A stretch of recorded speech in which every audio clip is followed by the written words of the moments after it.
Pour Mendel, le monde n'est qu'un énorme point d'interrogation.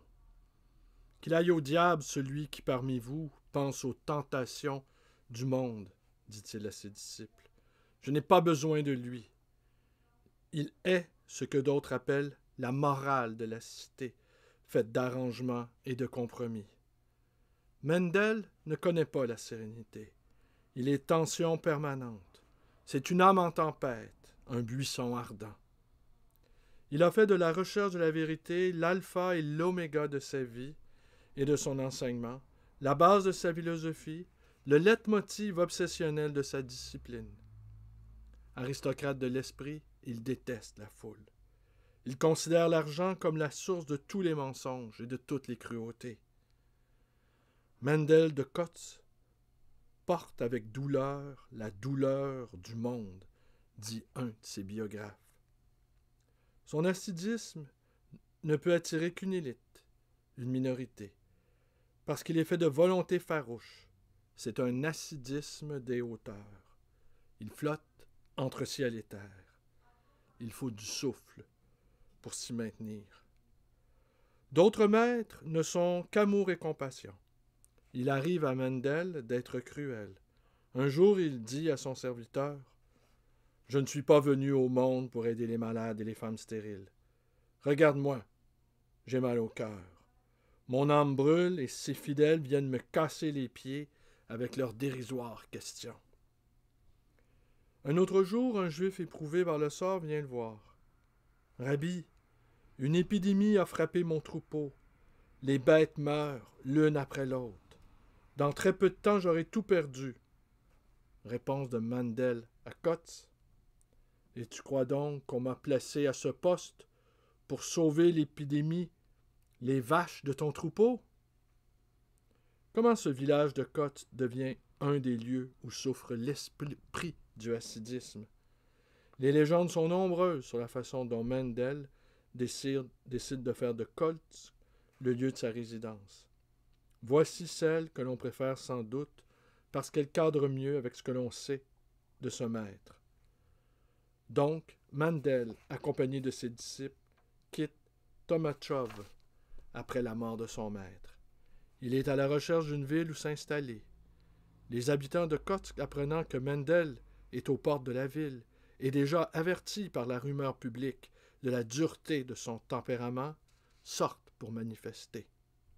Ils lancent contre Mendel et ses disciples des pierres en même temps que leurs chiens. « Cette ville me plaît bien, dit Mendel. Un lieu où les gens se battent pour ce à quoi ils croient, voilà qui est parfait. Une ville où l'on jette des pierres, ça, c'est formidable. C'est ici que nous nous installerons. » De toutes les sentences des maîtres du hassidisme consignées ici, celles de Mendel et de Kotsk sont sans doute celles qui gardent pour l'homme du XXe siècle le plus d'actualité.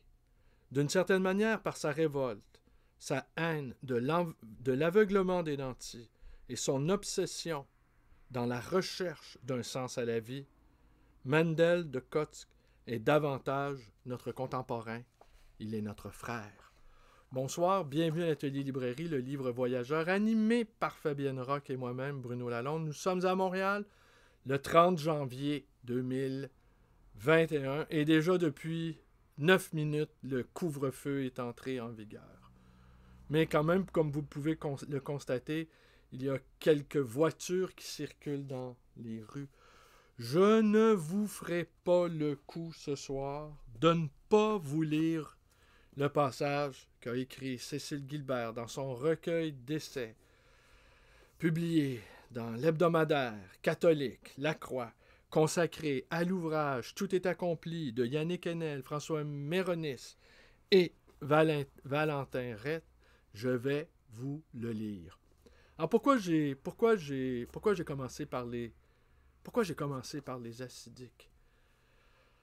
Ben voilà, je vous ai raconté dans la vidéo d'hier et celle d'avant-hier que ma mère vit en territoire sacré et cédé des hassidiques. Et c'est une des raisons pourquoi aussi cette enclave hassidique dans ce qu'on appelle Outremont-les-Bains, c'est-à-dire en bas de Bernard. Il y a Outremont ma chère, qui est à partir de Côte-Sainte-Catherine, des maisons très, très, très, très, très, très huppées. En fait, dans les maisons les plus riches de la ville de Montréal. Je ne vais peut-être pas raconter, peut-être un jour je vais vous raconter, que j'avais un ami quand j'étais à l'école primaire qui vivait dans cette maison-là. Et c'était une maison spacieuse, inimaginablement spacieuse, mais c'était un haut lieu du crime organisé dans les années 50. Et je vous raconterai ça, tout ce que je peux vous dire sur cet ami-là, qui était extrêmement doux, extrêmement gentil, un enfant presque innocent. Eh bien, à l'adolescence, il s'est mis à devenir possédé, je dirais, ouais. Il est devenu un énergumène, devenu irraisonnable, agressif, belliqueux, un insensé. Tant et si bien qu'appartenant à une longue famille de criminels, ça j'ai fini par le comprendre, il est devenu lui-même un criminel, il est devenu un Hells Angels. Et il a fini abattu à l'âge de 22 ou 23 ans, pour faire des recherches. Il a été abattu dans un règlement de compte à Vancouver. Comme quoi, on peut avoir grandi, on peut être né dans un des quartiers les plus riches de Montréal et finir avec quelques balles dans le corps. Alors, j'y pense souvent à cet ami parce que, bon, je vous raconterai ça une autre fois parce que je l'ai fréquenté pendant un certain temps. Pendant quelques mois. C'était quelqu'un que j'appréciais beaucoup. Mais le crime, hein, c'est quelque chose. Et sa mère passait tous ses dimanches à l'église. Et en tout cas, je vous raconterai ça. Une autre fois. Peut-être que je l'ai déjà fait remarquer. Mais pourquoi Ah oui, donc, ce fameux, donc, la géographie d'Outremont, c'est Outremont, ma chère, c'est Outremont centre, classe moyenne supérieure, et Outremont-les-Bains, mais qui, en fait, l'eau du bain a monté, le centre tente bien que mal à espérer monter d'un échelon supérieur, et l'échelon supérieur, eh bien, surplombe la ville. Alors, c'est frappant quand il existe un vrai apartheid à Montréal. Hein. On peut en une marche d'une heure, on peut passer d'un quartier pauvre. Les quartiers pauvres, il y en a de moins en moins. Les pauvres, ils sont... il y a une amie qui me demandait, oui, mais qu'est-ce qui arrive aux pauvres quand ils sont l'objet de gentrification? Qu'est-ce qui arrive dans ces vieux quartiers populaires? Qu'arrive-t-il à ces pauvres? Eh bien, ils meurent, tout simplement. Ils meurent. Voilà. C'est comme ça que les pauvres participent à la revitalisation de leur cité en sacrant leur camp, en débarrassant le parquet, en disparaissant, en s'évanouissant dans la nature, et même, on pourrait dire, les pauvres meurent sans état d'âme. J'ai déjà entendu un pauvre se sachant sur le point de mourir, hein, atteint d'un cancer incurable. Mourir, c'est une bonne chose de faite. Ça va être une bonne chose de faite. On n'en parle plus, c'est terminé. Alors, les acidiques. Ouais, les acidiques, donc, toutes les semaines, je vais visiter ma mère qui vit en territoire cédé et sacré des acidiques. Alors, on les croise, ils sont nombreux. Je vous racontais hier que, bon, les enfants, ce sont les seuls enfants qui jouent dans la nuit. Hein, qui jouent dans la nuit, qui se promènent, ils vont en bande, en bicyclette. Ce sont des enfants tout à fait, en tout cas d'apparence, tout à fait normaux. Et là, ce sont... comme nous sommes entrés dans un temps forcé de réflexion, d'études, parce qu'au fond, c'est ça aussi. Ce sont les acidiques, ce sont des gens qui refusent le travail. Déjà, en soi, ils méritent notre bénédiction. Ils refusent également une bonne partie de la modernité. On les salue aussi là-dessus. Et ils n'ont qu'une seule préoccupation. En tout cas, c'est leur préoccupation dominante. C'est la question de la transcendance. Alors, dans Tout est accompli, petite. Non, non, n'ayez crainte, je vais vous lire. Il est là, je vais vous lire. Je ne trahirai pas ma promesse ce soir. Même si Picasso disait les grands hommes n'ont pas de parole, moi je ne suis pas un grand homme, alors donc je vais quand même remplir ma promesse. Eh bien, ils sont nés aussi. Ce qui explique, c'est qu'au fond, la Révolution française, qui a été un déicide, et il faut voir aussi comment ce déicide a eu un impact aussi, comment les Anglais, ayant colonisé cette petite peuplade de Canadiens abandonnés, abandonnés en terre d'Amérique, mais les Français seraient revenus, mais bon, dans ce temps-là, ils ont exporté leur révolution à travers l'Europe, donc, comme dit Voltaire, pour quelques arpents de neige, on n'en fera pas toute une histoire. Mais par contre, les Anglais qui, eux, nos maîtres, nos nouveaux maîtres, qui, eux, n'étaient pas des déicides, nous ont des régicides, pardon, mais, parce que vous comprenez aussi, même si après ça, on a voulu instaurer, après la Révolution française, on a voulu récupérer un certain esprit religieux qui restait, alors on a instauré la religion de l'être suprême. Mais, pour les Canadiens et pour les maîtres, et que les Français, peuple duquel on était issus, de fraîche date, eh bien, notre peuple appartenait à un peuple de régicides et de déicides. Alors, livré aussi aux effets de la religion, des diverses religions animistes qui faisaient florès sur le territoire dans lequel nous nous étions installés. Alors, nous étions ballottés. Moi, je prétends que la véritable religion des Québécois, c'est l'animisme. Bon.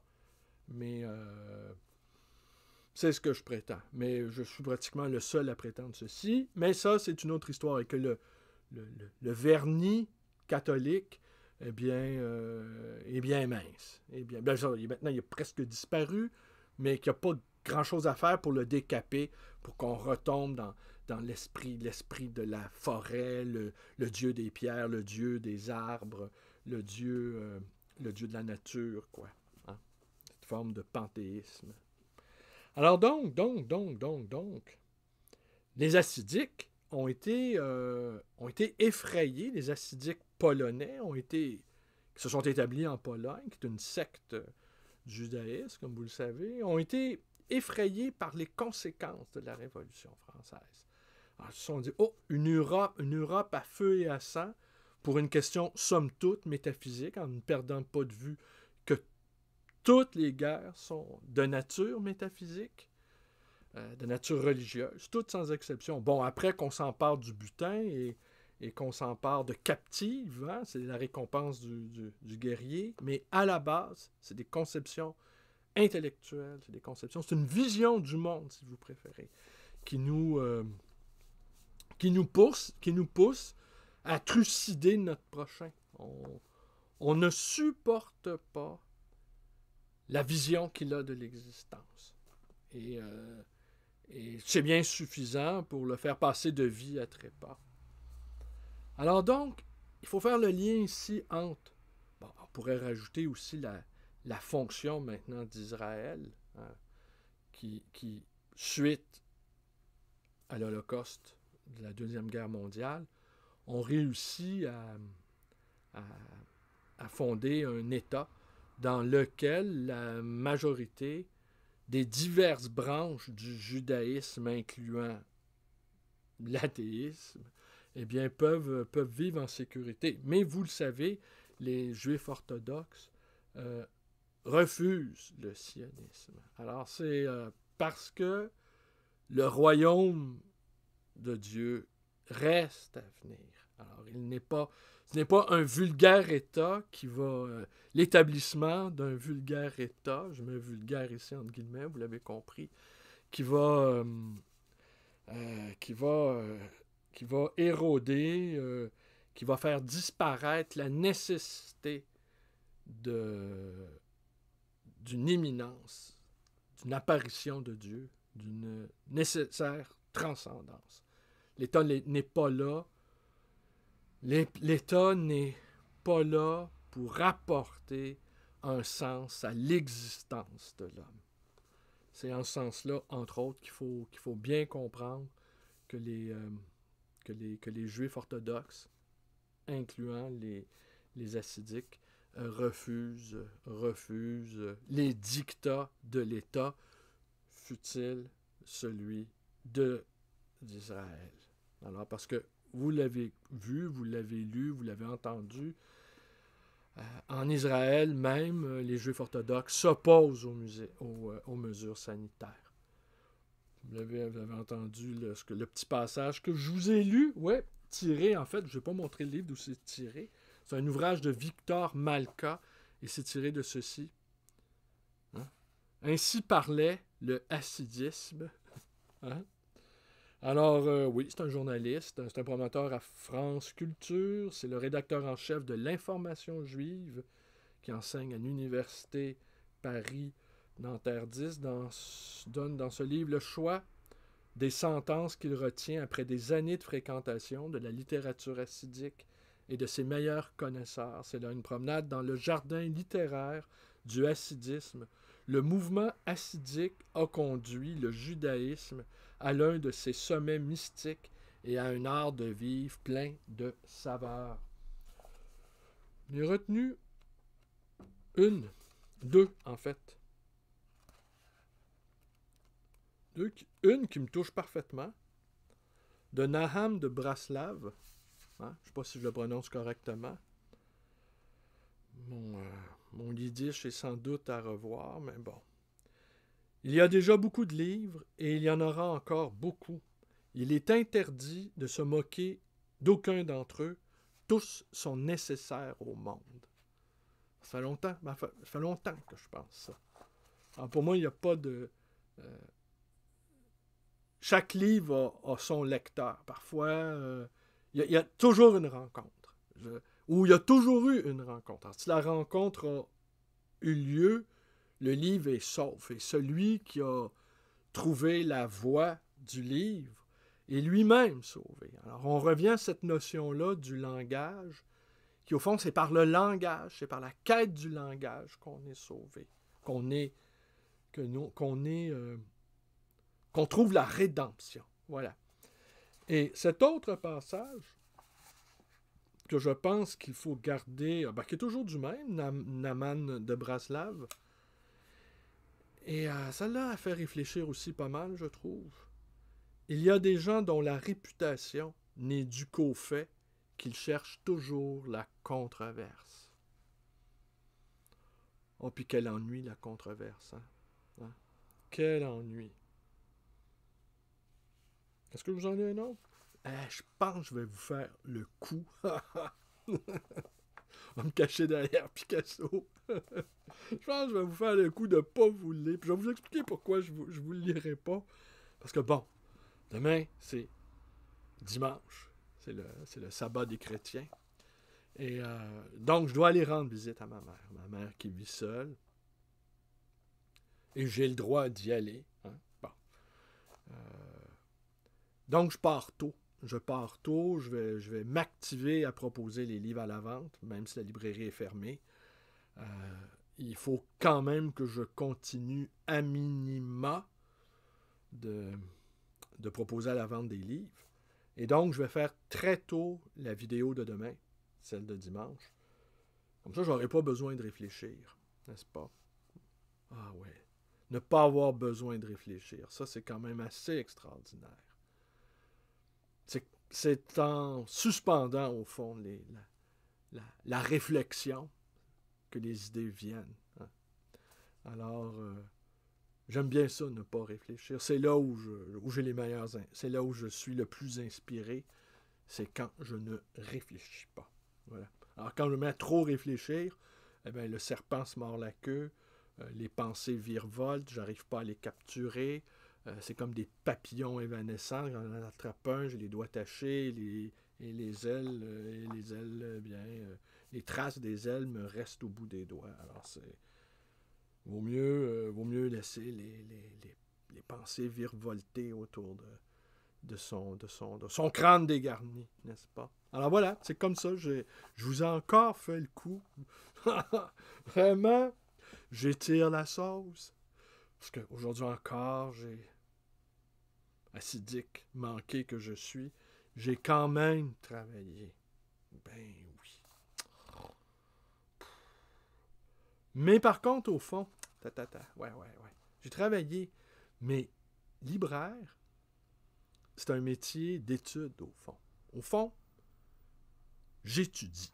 Voilà. Je prétends vendre des livres,